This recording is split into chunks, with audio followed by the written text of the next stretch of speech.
Have you ever just looked at the world and wondered, why do corrupt people seem to win all the time, while good, honest people get left behind? It's a super frustrating question, right? Well, Gurucharan, the former CEO of Procter & Gamble India, decided to tackle it head-on. And to do it, he didn't turn to a business book or a self-help guide. Nope, he dove into one of the oldest stories in the world, the ancient Indian epic, the Mahabharata. Not for religious answers, but for a real, practical guide to being good in a messy world. Okay, let's get into this. So, to really understand the world we're about to explore, you first have to know about two massive stories that represent two totally different ways of looking at life. On one side, you've got the Ramayana. Think of this as the story of the ideal world, how everything should be. You've got your perfect heroes, your pure evil villains. It's all very black and white. But then there's the Mahabharata. And this is the story of how the world actually is. It's messy, it's complicated. The characters are all shades of gray, and even the gods have to get their hands dirty and bend the rules to make things right. And that, right there, brings us to the big, uncomfortable question that sits at the very heart of this ancient epic. And let's be real, our own lives. If the game is rigged, if the world is fundamentally unfair, what's even the point of trying to be a good person? That is the puzzle we're going to try and unpack. The key to answering that question, it turns out, is wrapped up in one single, incredibly powerful idea that the entire story revolves around.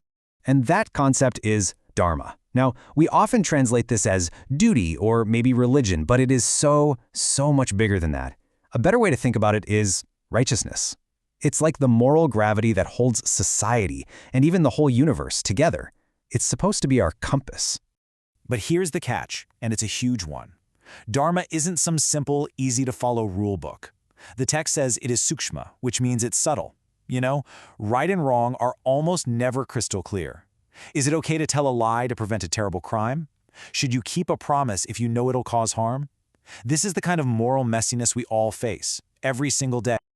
So, to explore this subtle moral landscape, the book treats the characters in the epic like case studies, and their flaws, well, they feel incredibly modern.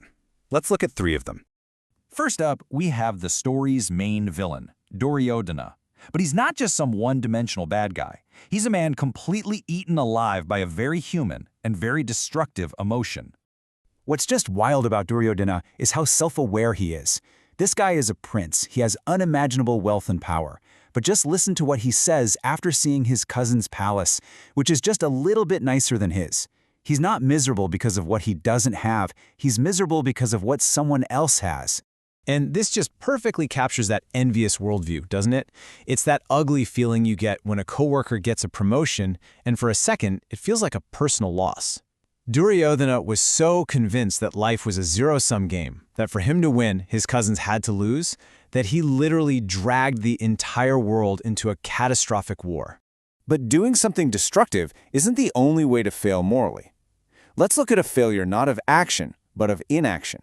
And this is personified by the great warrior Bhishma. So, Bhishma is a good man. He's deeply pious, he always keeps his vows, he's personally a very honorable guy. But at the single most important moral crisis in the story, when a woman is being publicly shamed and humiliated, what does he do? Nothing. He hides behind legal arguments and technicalities. And this shows us something so crucial. Your personal goodness is completely worthless if you just stay silent when everything is falling apart around you. His inaction made him just as guilty.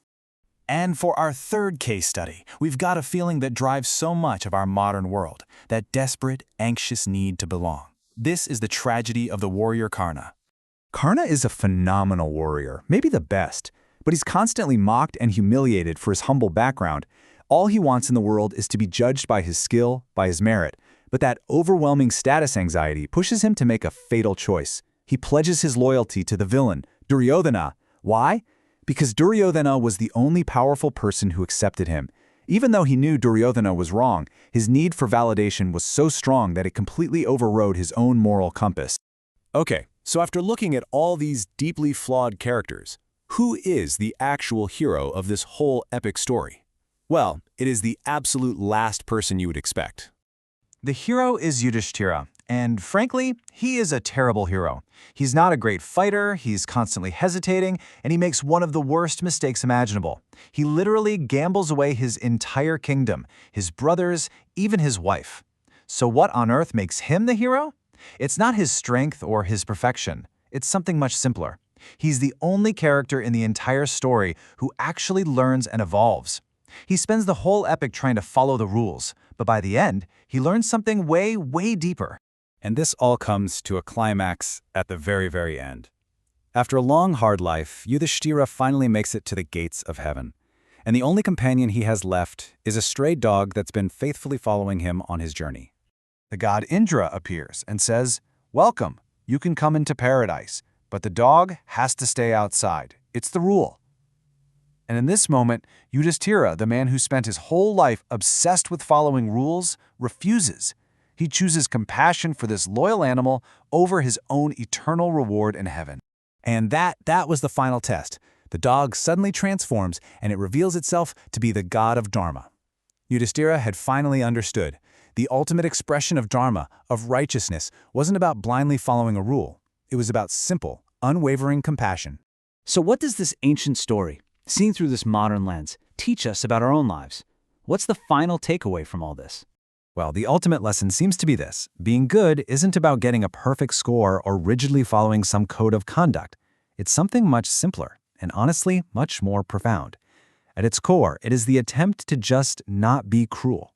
Compassion, in the end, is higher than duty. And that leaves us with one final thought to wrestle with. In this messy, unfair world filled with envy and anxiety, being good is hard. Maybe it's even impossible to get it right all the time.